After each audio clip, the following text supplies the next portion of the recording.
आपके बीच में देरी से आया, इस बात के लिए आपसे माफी चाहूँगा।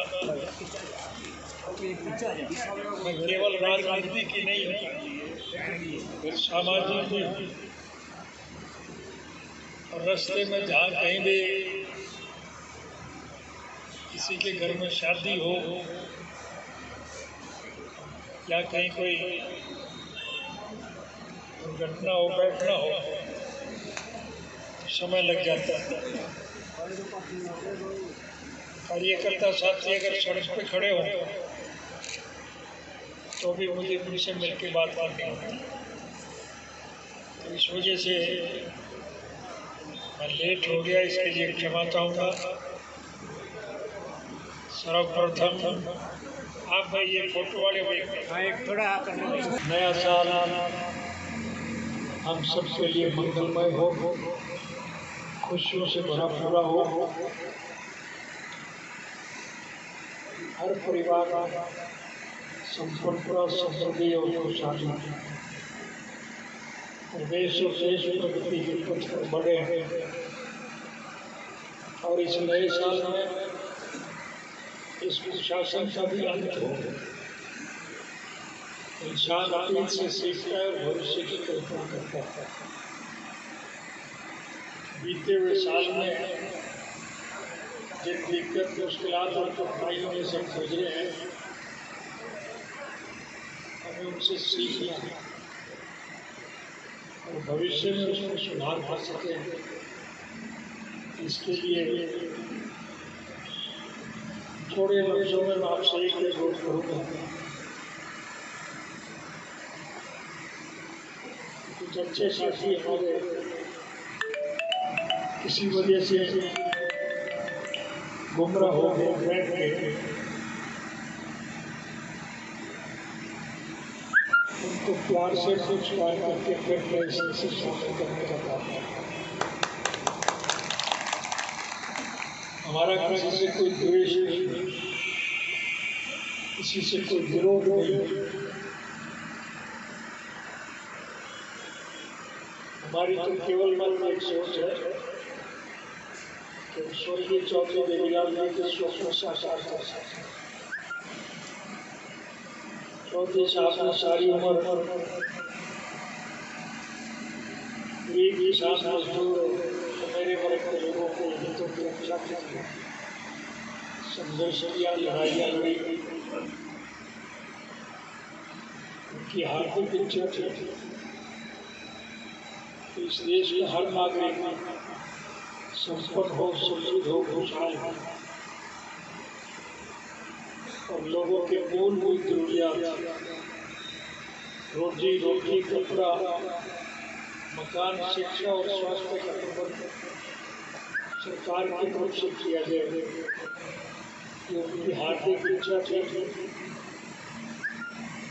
इंडियन नेशनल लोकदल की खुदा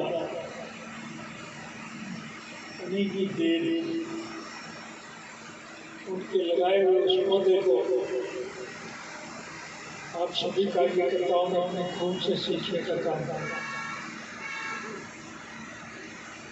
लेकिन दुर्भाग्य देश और प्रदेश का ये रहा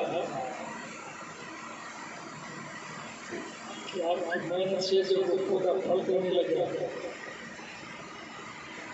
तो कुछ लुटेरे किस्म के लोग उसका फल लूट करके लिए। इसलिए अब हमें नए सिरे से ज़्यादा मेहनत करनी पड़ेगी। रूठों को मनाओ,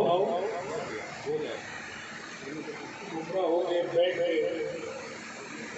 आज मैं स्वयं महसूस भी करते हैं कि हमसे गलतियाँ हुई हैं।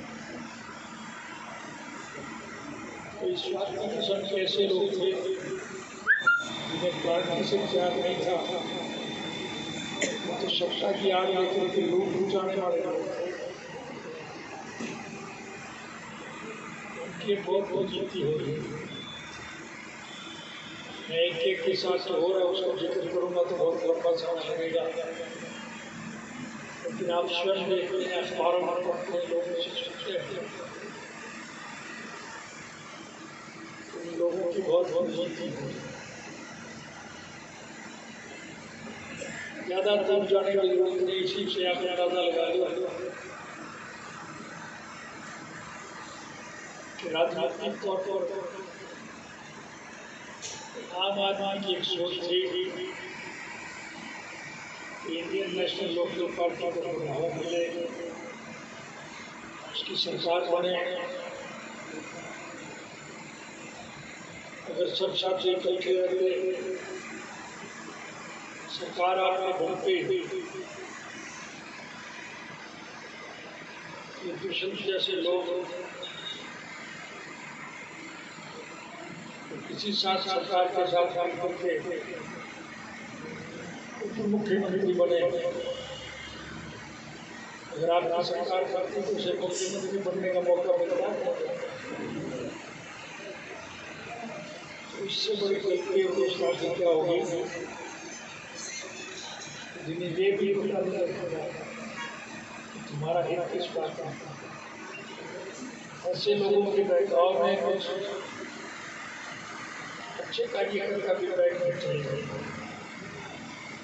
उन्हें कुछ कार्यों में इसे सम्मान प्रदान करो।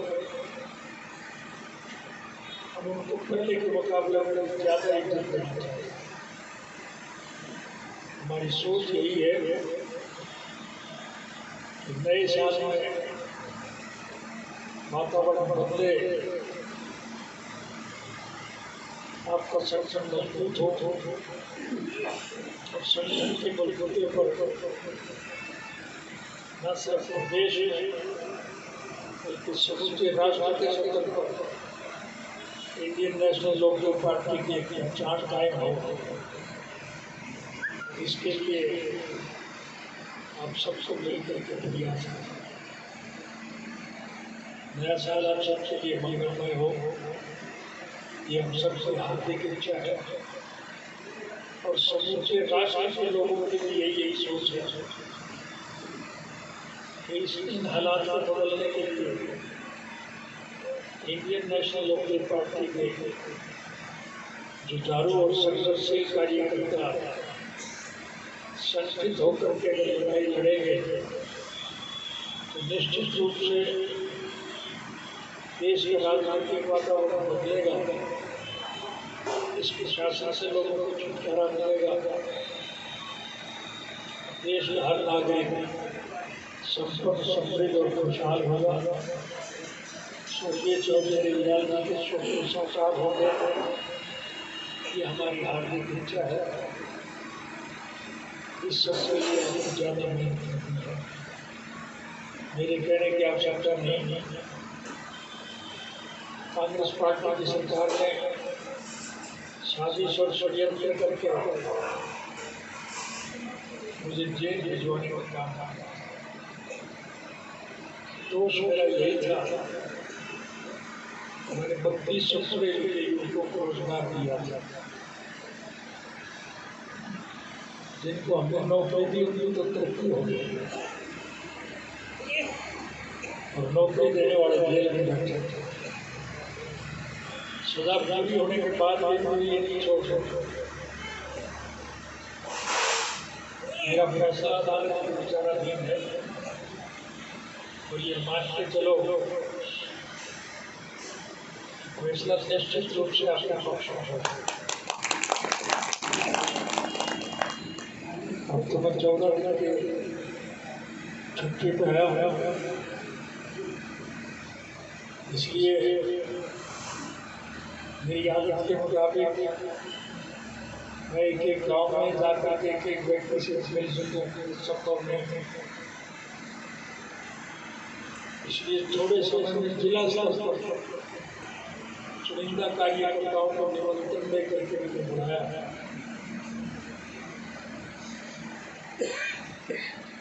लेकिन उम्मीद ये करनी चाहिए कि शायद अब मुझे दोबारा जेल में जाने का नहीं।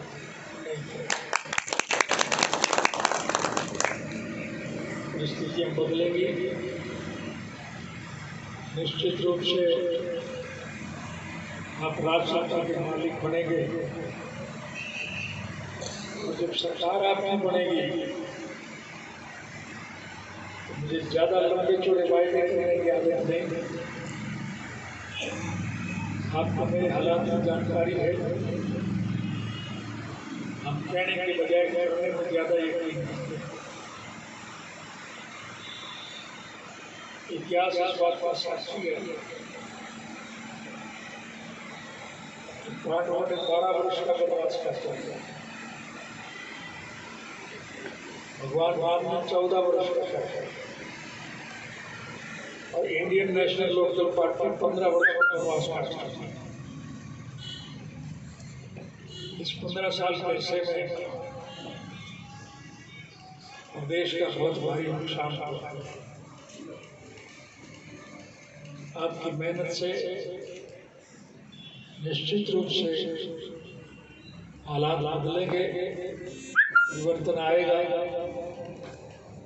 और आपके जब सरकार आपकी बनेगी तो मैं संक्षिप्त में यही कहना चाहूँगा कि आर्थिक तौर पर जो नुकसान 15 साल के अरसे में आपको हुआ, हम सरकारी कोष से उसकी भरपाई करेंगे। 3200 बच्चों को नौकरी देने की वजह से मुझे 10 साल की सजा हुई है। अब के सरकार बनने के बाद हर पढ़े लिखे युवक को, चाहे वो किसी भी जाति का है, किसी धर्म का है, किसी वर्ग का है, किसी मजहब को मानने वाला है, चाहे किसी के रोजगार, व्यवसाय और कारोबार का कोई भी साधन क्यों न हो, चाहे कोई हिंदू है, सिख है, मुसलमान है, ईसाई है, हरिजन है, बैकवर्ड है, व्यापारी है, कर्मचारी है, कारखानेदार है, मजदूर है, किसान है या मेरा है, हम हर पढ़े लिखे बच्चे को नौकरी देते हैं। किसी बच्चे के माँ बाप ने किसी कारणवश वोट चाहे कहीं भी दिया हो, हम इसमें वोट की राजनीति नहीं करेंगे। किसी के माँ बाप के गलत निर्णय की सजा उस पढ़े लिखे युवक को मिले, ये मुनासिब बात नहीं है।